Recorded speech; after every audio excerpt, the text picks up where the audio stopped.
Fantasy. Radio Fantasy. Spet čez pol je ura in Evo v našem studiu pozdravljava. Samantha Maja, dobro jutro. Dobro jutro. Jo, kje je ta nežen glas? Ni še bilo kave očitno. Še enkrat, 3-4 zdaj. Dobro jutro. V redu. No, zdaj pa bo malo boljši. Imamo še pa en dodatek, ki mu pravimo tudi vremenska napoved. Izvoli, Samantha.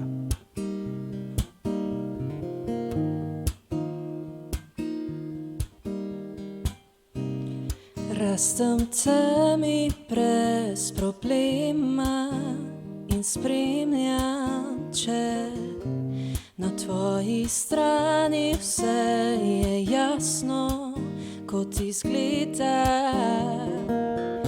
Jaz pa čakam, da prižgeš Radio Fantasy. Pusti mi, da s dobrimi vibracijami rešim to meglo.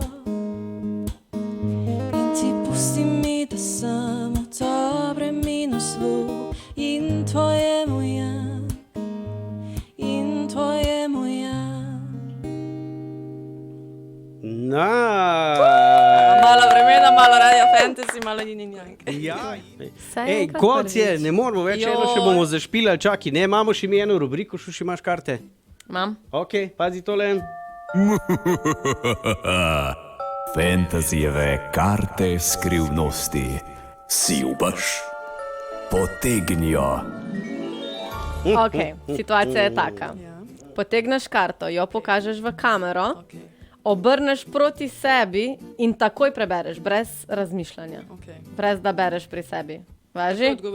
Takoj odgovorim. Mislim, prebereš na glas. Aha, in takoj odgovorim. In takoj odgovoriš brez razmišljanja. Se pravi, vzameš karto, Pa jo ne pokažeš filozofsko. v kamero. Bom probala. Tako. Si? Pa dejmo. Ajde, dajmo. Koliko me sreča. Ne, najprej kamera. sem. In bereš na glas. Okay. Kaj piše? Bereš.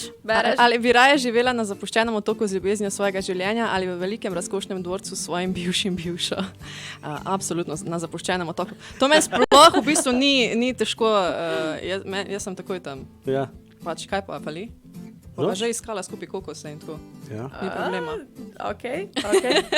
Ajde še. Bila lahka. Vse nimamo težkih, Ja, sem vidim. nenavadna.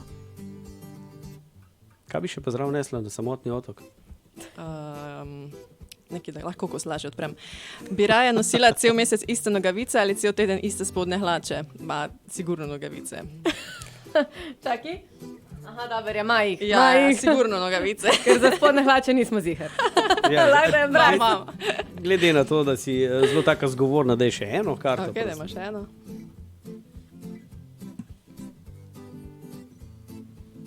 Okay.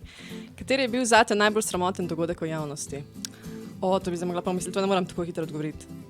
Ne vem, sem se pa že velikrat jokala na odru. Zakaj?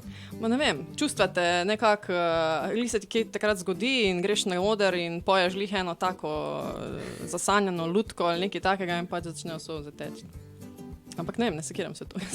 Ne, vse to je del performance. Ja, v redu. Bolj pristno. Drugo je, če bi se kaj udarila tam na odru, zaradi tega, kaj pa je, ne? Ja. To razumemo, se eni bosi hodijo gor, pa tako naprej. Pač vsak ima svoj način, ne, izražanja te globine. Ja, ali sem že rekel, da je nam cajt dovolj, ne? Nagaja nam, ne? Ampak Veš kaj, to je zato, ko si zamudila. 2 minuti. Nisem zamudila. 2 minuti. Da ne je šel na vece. Lej, čist točno je potrkala na vrata. Ne, čist točno je potrkala na vrata, sem pogledal na uro, se ko le polje, ampak takrat gremo ujete, ne da prijete. To smo mi razumeli, da moramo 38 prideti. Ne, to je zdaj se veš, da ti je vsega kriv. Ne, to pa je tako. Prsa. Čakaj, ne, si zraven. Kak si rekel? To ženska organizacija, problem. Mislim, da se bo ta vidva to Se mislim, da bo pogovorila. kar tule zdaj neka ločnica. Ja. Vidva bova. Bo ta se zunaj zmenila. Iščem novega kitarista. Fantasy. Radio Fantasy.